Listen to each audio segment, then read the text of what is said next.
Good morning, all. I would say thank you. I would say thank you for the support that I've gotten. We reached 250, no 225. Again, thank you. I can't believe I'm still going. Um, again, still thank you really once again really for your support. It's amazing. Um, but today I'm going to show you a video from a fellow creator. Um, I told him I was gonna do a reaction video, well, one of his videos, but here we go. Um, this is gonna be interesting because this is a certain not let's say cultured hen that that will question, I'd say, quite frank, the title really. It says it really all for itself, of your own pleasures and pain, to be honest. The adult animation known as Euphoria, which is an adaptation of the identically titled visual novel by Clockup. To sum up that video in a sentence, the visual novel is a phenomenal piece of writing, but the adaptation is pretty terrible. But the interesting thing about that video is that it had much more reach than usual, and there were a lot of discourse in the comments. But while there were plenty of great comments, a decent number couldn't look past the extreme subject matter enough to even begin grasping at the underlying story. And these people would blindly unleash their own flawed interpretation about the story's themes and messages. And I think that's a shame because how can you treat a story fairly if you can't even look at it for what it is? I absolutely welcome disagreement and criticism, but the extreme nature of Euphoria prevents some people from even coming to the table in good faith. So I want to take a quick look at one of Euphoria's core themes, a theme that admittedly wasn't nearly as fleshed out in the adaptation as it was in the original visual novel. That theme is an exploration of the experience of deriving some sort of pleasure from human suffering and the moral implications that surround that. This is explored in multiple ways throughout the course of the story. Do be aware that this video will contain heavy. I have to say though, I have to say though, small note. Um, I find her. Okay, if though this is just me, this is not really. I found her probably the most hottest one, probably through the whole hand. Really, I don't know why. Heavy spoilers for the Euphoria visual novel. Suffering and pleasure. While it's not the only idea Euphoria touches on, I'd argue that it's the most prevalent. Though the teacher as well, to be honest, teacher's quite fine. And the most obvious example of this is our protagonist Keisuke.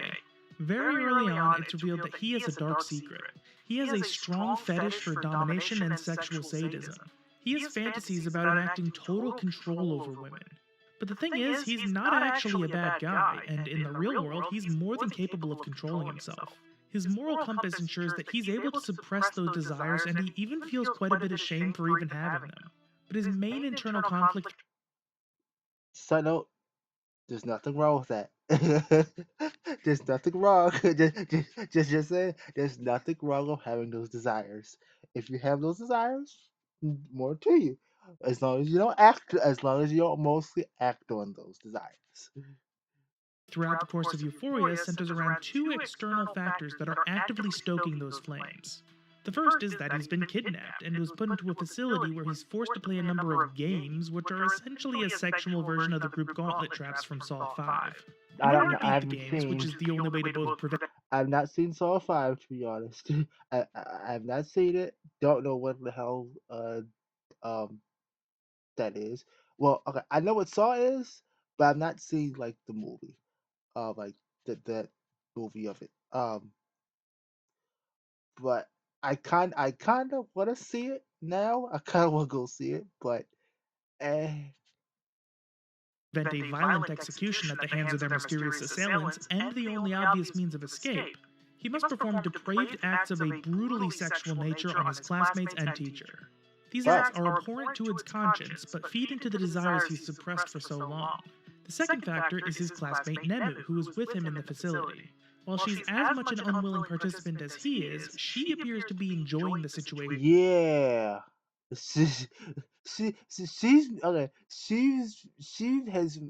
I mean, well, I just go a little bit of context. Okay, if it wasn't for her, to be honest, like she made the whole thing. I'd say like the whole head like scrapped whole worse.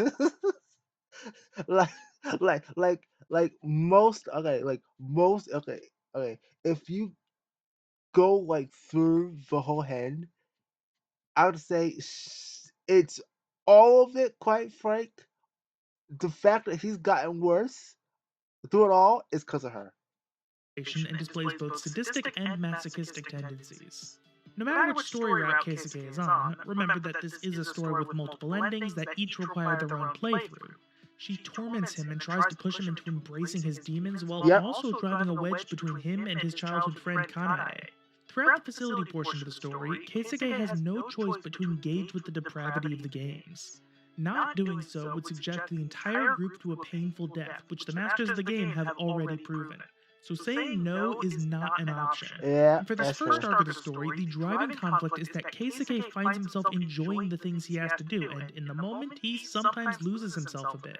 However, once his more rational side takes over, he begins to feel terrible, both for the fact that he hurt someone and because he feels extremely guilty for having enjoyed it. All the while, Nemu is fucking with him and slowly picking away at his sanity, driving him closer and closer to finally snapping when he's already in a high stress environment. And this is only amplified by the next set of trials where Keisuke has to risk. Oh, hold on. Where? Okay, where can I'm trying to find. Okay, where is it at?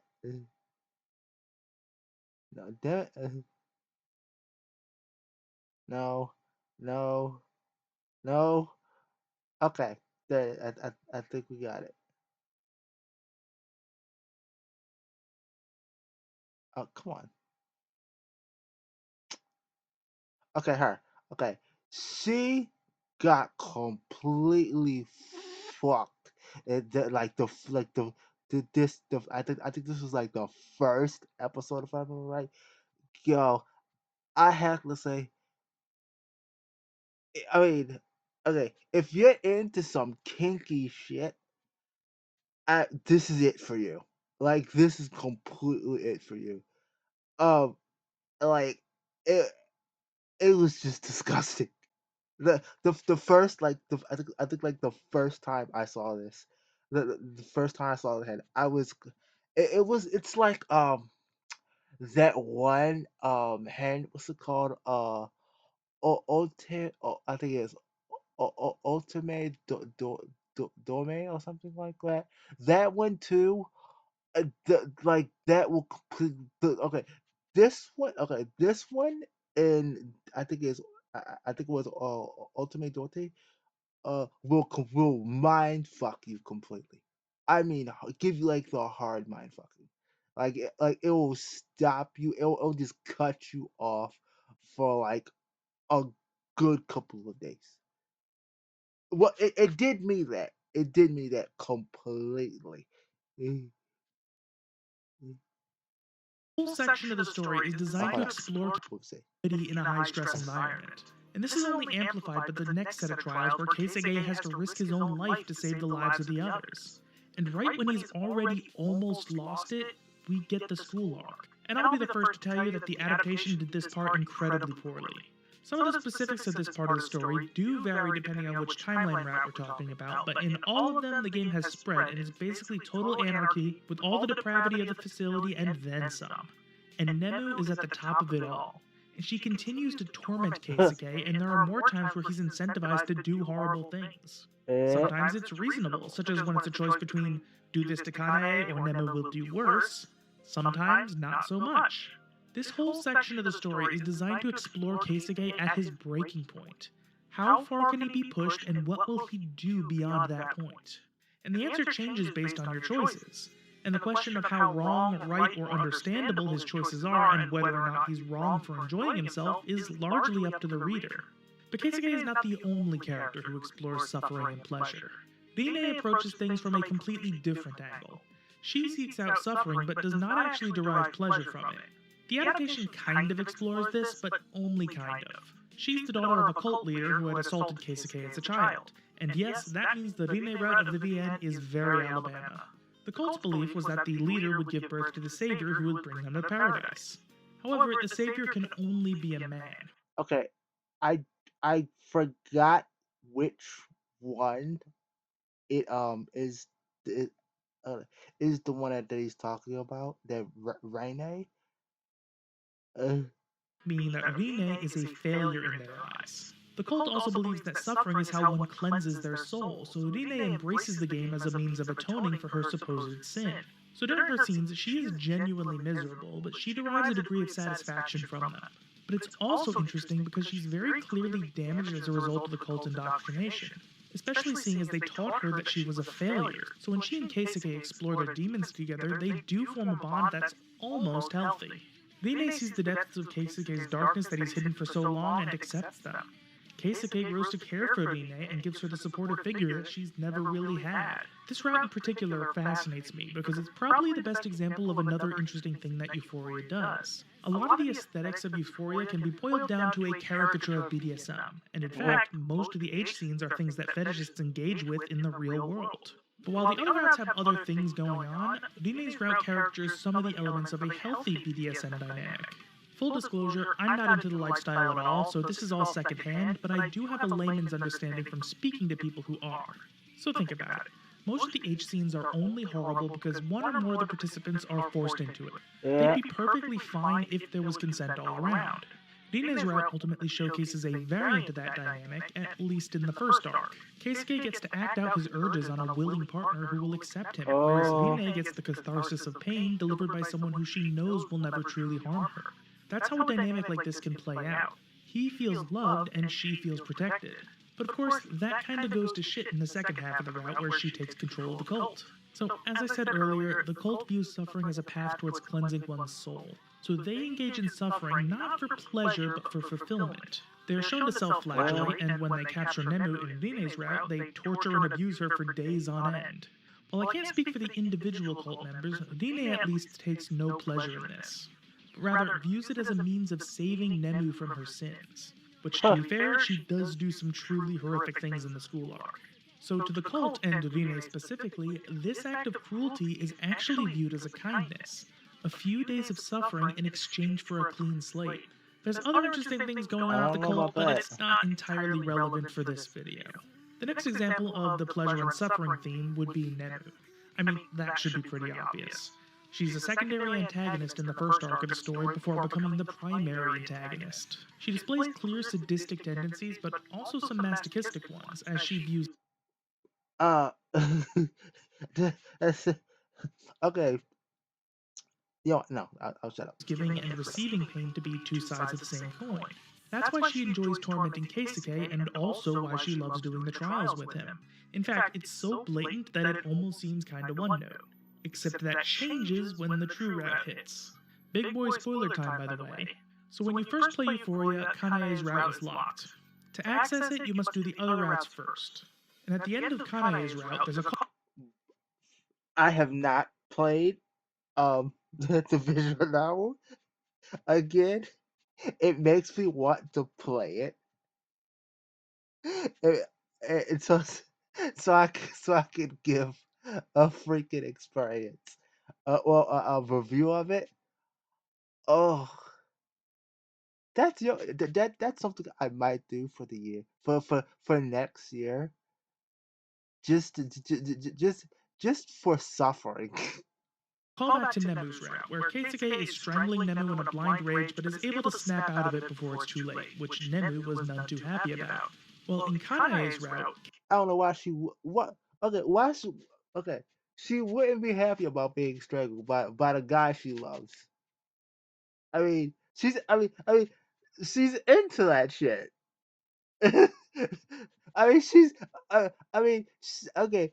Nemu is probably, I would just say, okay, anime wise, I mean from the hand wise, is probably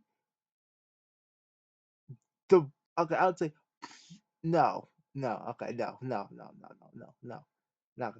Okay, I would say I was gonna say Nemu's probably the sickest person, but No, there's one person who's just as worse, who's just as worse, and he pointed. I think it was I think it's the head of the cult. I think it's one of the girls that I think is the head of the cult who's the sick, the worst person. I have to say. Kasege goes through with it, which then leads to the reveal that it was all a Matrix style virtual reality simulation. None of that was really real, and Nemu was actually putting on an act. See, the sadistic monster she was playing was actually very similar to the lead researcher, Kanae. I'll explain why in a bit, but Kanae had agreed to a bet with Nemu. She and Okay. Keisuke would be put into the simulation, Keisuke's memories would be tweaked while inside to remember Kanae as his childhood friend and Nemu as a classmate he'd never really spoken to. In order to win the bet, Nemu must get Keisuke to kill her in the simulation, and as a reward, she will wake him up and let them be together. Now, I'll quickly modify what I said earlier. The behavior of just ha ha ha sadist is pretty one note and is fine for an antagonist, but is nothing special really. But now, that applies to Kanae instead of Nemu. But more importantly, this recontextualizes everything we thought we knew about Nemu. Her real personality that we discover in the True Route is very loving, affectionate, lonely, and pretty docile, all things considered. But she had to do and endure some pretty awful things in the simulation to win her bet. She tormented the man she loved and directly orchestrated some pretty brutal H scenes in the school arc. Granted, it's highly likely that the people involved were actually literal NPCs, so no real harm was done, but it still looked, sounded, Who's to say? I mean, okay, yeah, okay. I was gonna try to be a dumbass and argue, oh, who's to say, if they're real or not, and shit like that. felt, and smelled the same to her as if it were real. So I bet it affected her. But this does showcase another interesting angle of this whole suffering thing. She literally pushed someone she loved into a homicidal rage. Of course, it wasn't real, but he didn't know that. But she did it for a greater good and found solace in the reward of being with Keisuke in some capacity. Hey, that saying goes. Well, I wouldn't know if to say the saying goes. Love hurts. Is that acceptable? Some might say no. Others might say the ends justified those particular means. Yeah. Nemu is by all observable metrics a kind girl who would normally never hurt a fly, but with the right push, she wholeheartedly participated in Kanae's sick game. And that's all because of the final piece of this video, the organization. I find these guys fascinating because they are easily the most cruel entity in Euphoria. Like, I don't think it's even close. But they're also completely devoid of malice. Theirs is a cold, dispassionate cruelty. See, they are a company who have developed a simulation that gives its users a total paradise, an eternity of pleasure, peace, and happiness. That's And of not course, true. they are in the process of selling space in paradise at premium rates. Nothing wrong with that on the surface. Uh, But the one issue is that in order for the simulation to function properly, because of some science fiction bullshit, it must have a person serve as the focal nexus. That person must possess several traits, and Nemu just so happens to fit the criteria. Again, nothing inherently problematic here, as there are certainly worse ways to earn a living than hang around in paradise. I don't know But the about real that. problem is that this person must have given up on all semblance of hope. They must be emotionally destroyed, or the simulation will fight them for control. So the Wait. Okay. No. Oh no. Hold organization needs to break Nemu. While they don't directly take on. Oh. pleasure in her pain, they will do anything in their power to hurt her enough for her to serve her purpose. They sign off on all of Kanae's twisted ideas because they can then work towards turning Nemu into what they need. In the Brood ending, which interestingly Wait. enough Wait. is Wait. Wait. Hold on. Wait. Okay. So. Wait. Okay. No. No. No. No. No. No. Okay. So what? Wait. What that sounded like was. Oh, hold on, let me see something. then work towards turning Nemu into what they need. In the Brood ending, Hold which on, let me see interests her something. enough for her to serve her purpose. They sign off on all of Kanae's twisted ideas because they can then Okay. They serve on Kaide. Okay. Uh, oh, okay. Kaide's twisted ideas. So. Okay. So. Oh, okay, okay. So Kaide's the mastermind, I guess. If uh, I mean, okay, for me, it's been years since I watched the hen. Um, okay, so Kaide's, I'm guessing big the person who made the bet with Nemu, right? Then work towards turning Nemu into what they need. In the Brood Okay, ending, yeah. which interestingly enough isn't actually required to unlock the true route, it's almost comical how much of an anime villain Keisuke becomes. He takes over the school and turns the main girls into fixtures for his new lounge room. And yes, he literally treats them like pieces of furniture, except for Rika, who he treats like a pet. So he's basically a Drukari in training. Nemu in particular No, no, no, no. No, no, no, no. He's a he's a rant. He, yeah. He's a rants in training. has a rough time having been turned into a living sex toy, a process which has both crippled and disfigured her permanently, at Ooh. least in the simulation. Now, the True Route changes this ending in two distinct ways. Firstly, it reveals that most likely everyone except Keisuke and Nemu are NPCs, so he's not actually doing as much harm as it seems. Wait. Okay, okay, so so everyone else was an NPC, I guess. Alright, so then But secondly, the way the school arc is done is that it's basically a King of the Hill style free for all. If you overpower the current leader and follow the organization's rules as they're given, you're the boss and can do pretty much okay, whatever so you this is want. okay. So this is Kaede, right? Uh, okay. Okay. Okay. So this is Kaede. Leader and follow the organization's rules as they're given, you're the boss and can do pretty much whatever you want. Well, when Keisuke overthrows Nemu in the Brood ending, the organization instructs him to make sure that Nemu gives up on all hope, essentially twisting her attempts to win the bet and manipulating Keisuke into fulfilling their goals. This turns the ending from almost a joke ending into a Shakespearean style tragedy where Nemu must watch Keisuke indulge in the evil that she had hoped to save him from, while also Ooh, yeah. That does not sound fun at all. Here.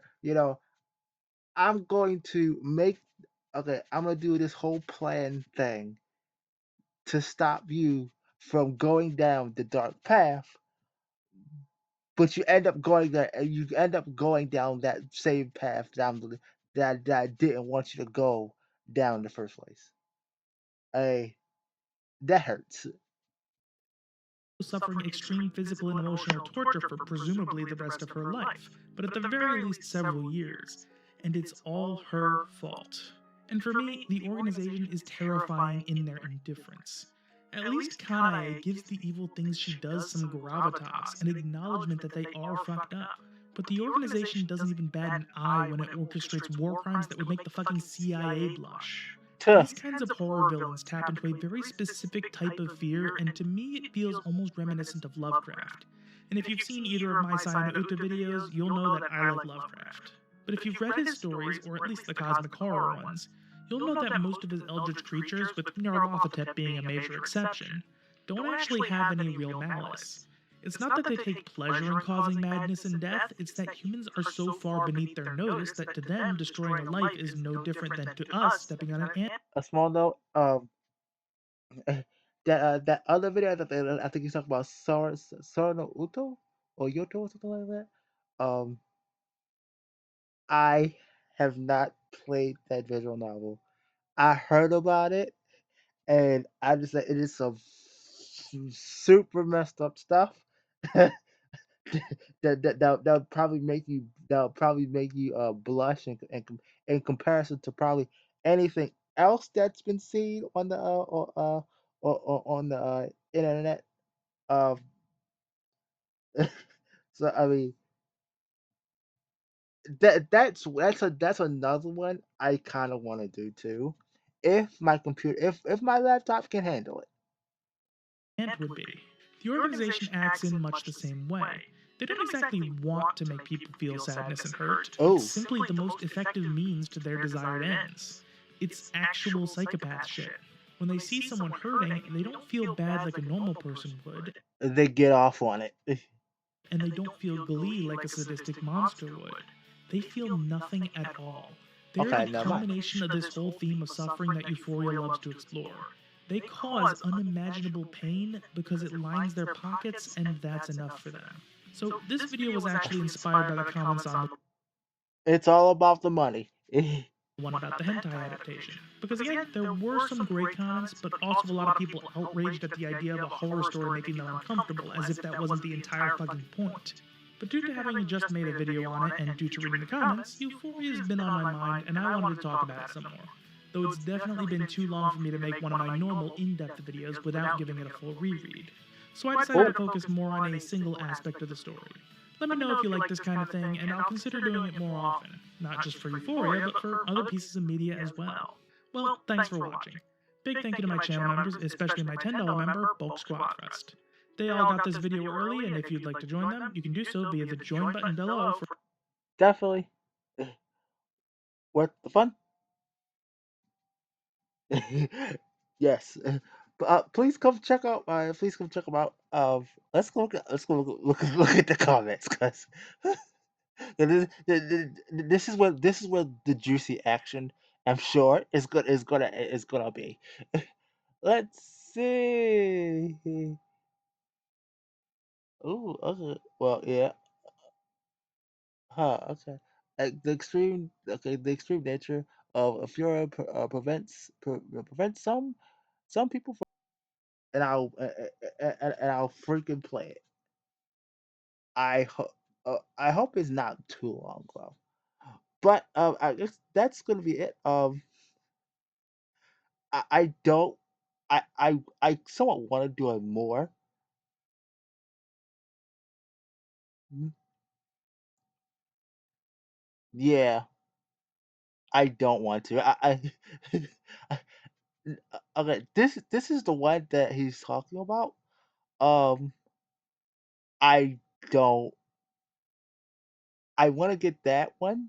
Okay, I want to play this, but I don't think it's stream friendly. I don't think it's stream friendly. Um. Oh no. This if you know the our man Rance over there, the pure degenerate. I think anybody can Really, say that the pure sports degenerate. or music are synonymous. Whenever heartburn strikes, get fast relief with Tums. Also try new Tums Gummy Bites. Okay, I'm sorry. Whenever I discuss anime adaptations on my channel, it usually ends up being pretty negative because, quite frankly, a lot of them suck. Well, I think it's time for a palate cleanse, don't you? In this video, I'm going to show you something incredible. 1993's Rance Sabaku no Guardian. And sorry if I sound a little off today. I'm getting over a bad cold, and I'm still dealing with a bit of stubborn congestion. Regular viewers of my channel will know that I'm a fan of Rance, the flagship series of Japanese adult game developer Alisoft. It's I am not a fan of Rance. I am not. Just gonna point that out. I am not a friend of him. Ugh, ugh. a great blend of comedy and genuine storytelling, with many of the titles also having excellent gameplay on top of that. And of course, it's all built on the foundation of the titular protagonist, who's a hilarious, narcissistic jerk who has a propensity for struggle snuggling. Rance is truly an Okay, I should take it back. I'm not a full fan of him, but he has his moments. Okay, you know, he has his moments. I will say that he has his moments. experience, and one that I'd highly recommend. The games, not the struggle snuggling, especially considering the retro titles are all free. Well, in December of 1993, Animate released a two-part ecchi OVA known as Rance Sabaku no Guardian, which is an original non-canon story featuring Rance and his faithful companion Syl going on an adventure in the desert city of Oasis. Now, one of the interesting things about this OVA is that when it was made, the Rance games had only gotten up to Rance 4, so it's based on the retro timeline. Damn. Okay, brief bit of history for those who may be new to the channel. Yo, Rance 1 was a fantasy adventure parody game released in 1989, and despite a few growing pains, yo, he clapped the fuck out of those out of those extras, yo. it became the signature series for Alisoft. However, in the mid-90s, Alisoft was struggling and it looked like they were going to go bankrupt. So they decided I'd say, that is what anime should be like. We should be They were going to go bankrupt. So they going back to this type of shit. You know, we you see the heartless of anime back, you know, like, if I don't know if most people watch this, Hellsing, Hellsing and Hellsing Ultimate. Now that's some good, that's some good shit.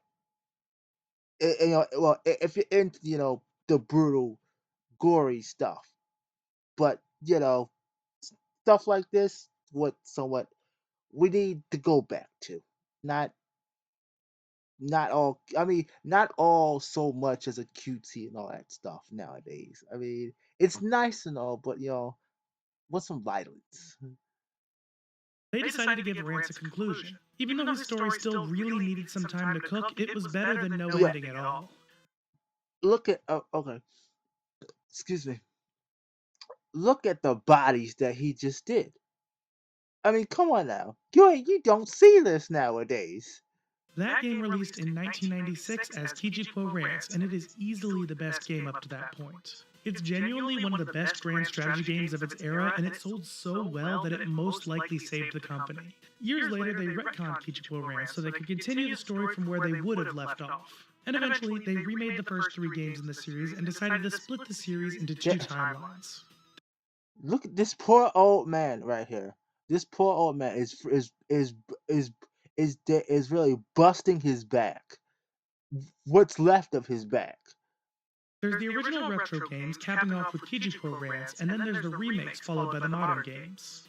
Aside from the obvious fact that they both branch off, they do differ in a few subtle ways. Notably, Rance is actually a bit nicer and more complex in the modern canon. This is relevant here because Sabaku no Guardian was made when only the retro timeline existed, so it's based off that version of Rance. In addition, at that point, Rance hadn't yet had all that much serious character and story development. While Rance 3 and 4 did start to do a lot with the plot, world building, and character arcs, Rance 1 and 2 were pretty much one-shots. Functionally, they were erotic action sitcoms. Sabaku no Guardian takes that same approach. It's basically a comedic one-shot adventure with none of the deeper story stuff we've all come to expect from Rance. But goddamn, it really does capture the comic spirit of Rance in ways that genuinely impressed me. And I'd like to do a quick overview of it in the hopes that I can get some of you to watch it. Sabaku no Guardian really leans into the parody elements of Rance. After all, it was originally conceptualized as a spoof of fantasy RPGs. However, one thing I really like... Look at these fuckers sitting there riding freaking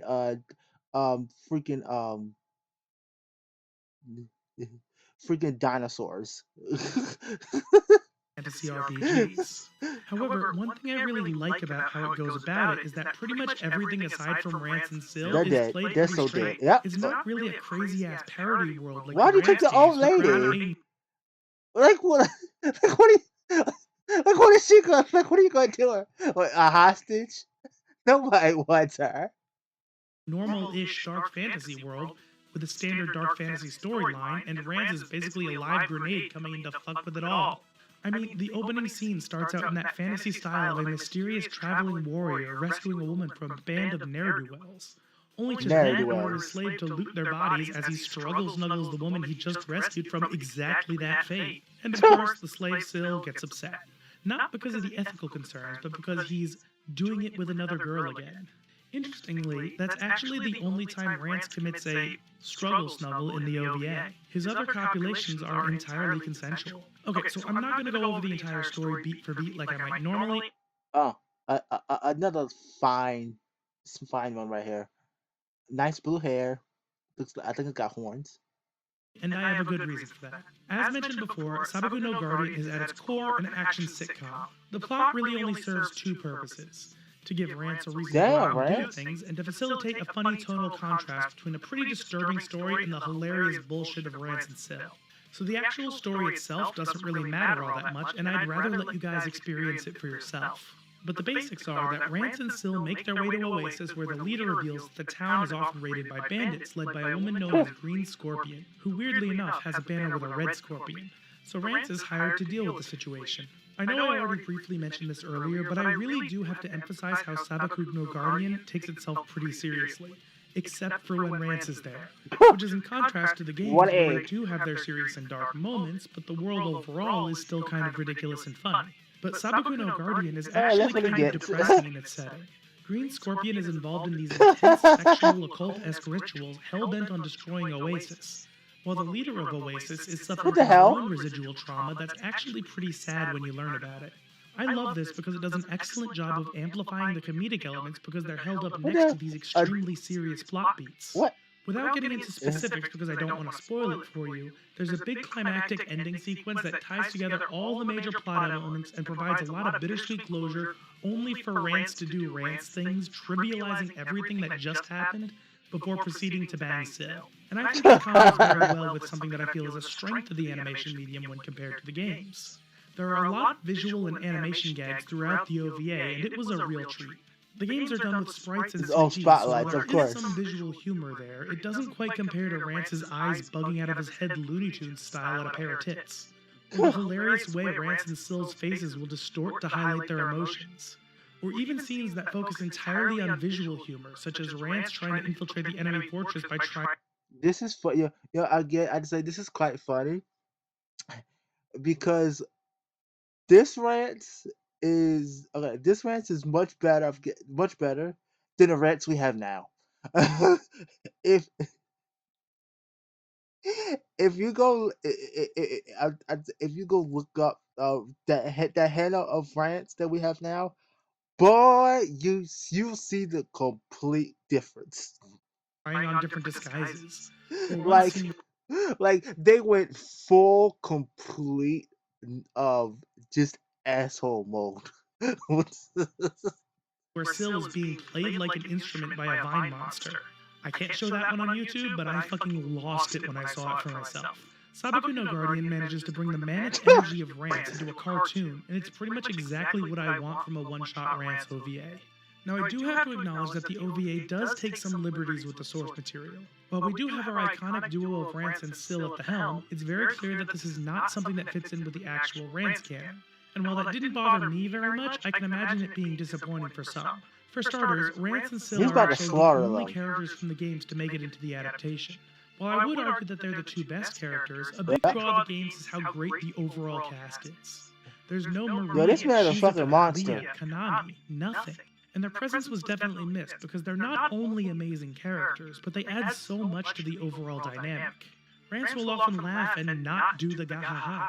There are Damn, yo, also she's still be strong. inconsistencies, with the biggest example being that Hennies are not immune to magic, so Syl actually fucks a bunch of them up. Though that does lead to a hilarious moment where she flips them off. But that's actually another thing. Syl is basically a completely different character. She's not the capable, caring sweetheart from the games. In the OVA, she's basically a complete ditz who constantly fangirls over Rance like some desperate groupie.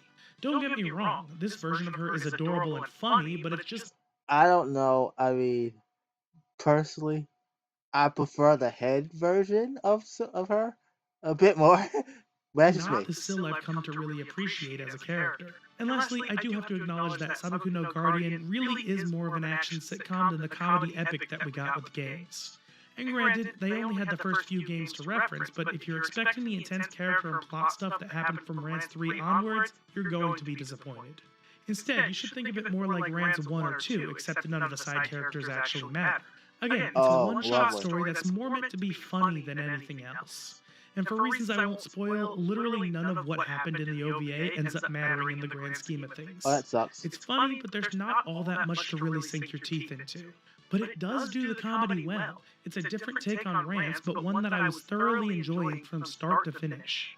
It's not something I put on the same level as the games, but I had a great time watching, and I'm keeping a copy handy, because I just know there'll come a time when I want to give it a rewatch. The negatives that I talk about in this video are there, but the sheer fun factor of Sabaku no Guardian means that it won't really hit you until you stop to think about it. In the moment, this is a great time, and despite the liberties it took, it was clearly made with love for the source material, and I can respect that. So yes, it gets my recommendation. I can't give you a link since even though it's not a hardcore hentai, it's still spicy enough to run afoul of YouTube's TOS. But if Whoopsie. you search Sabaku no Guardian, you can find it easily enough. Thanks for watching. Big thank you to my members, especially my $10 member Bulk Squat Thrust. Oh, goodness gracious. This is it just keeps on getting more fun and fun every single time. um, let's see. I'm gonna go. Oh, 'cause I want some more. Uh, I should probably stop, to be honest, because I don't think this is gonna be able to make it on the other sites. So I'm just gonna cut it here. If it does, I'll be amazed if it does. Um, but okay. If this makes it to the other to some other site to the other sites, um, I'll start okay. I'll start and try to do longer longer videos, or maybe like live stream videos, something like that. But anyway, thank you again. Please go check out Adrian, Anderson. I'm sorry. I'm butchering his name. I'm sorry. I'm butchering your name, man. um. Also, please, if you don't mind, subscribing to him. That'd be freaking great. Um. Oh, I have no idea what other links he's got, but I mean, hey, yeah, I'm just gonna go look anyway. Oh, he's got a Twitch, so go check his Twitch out too. Get a man some love. But yeah, again, thank you for coming. I also probably I probably did a did a um did a live stream today. So please go check that out. If I haven't, there we go. We'll hopefully see soon. But anywho, yes. I hope you all have a good day.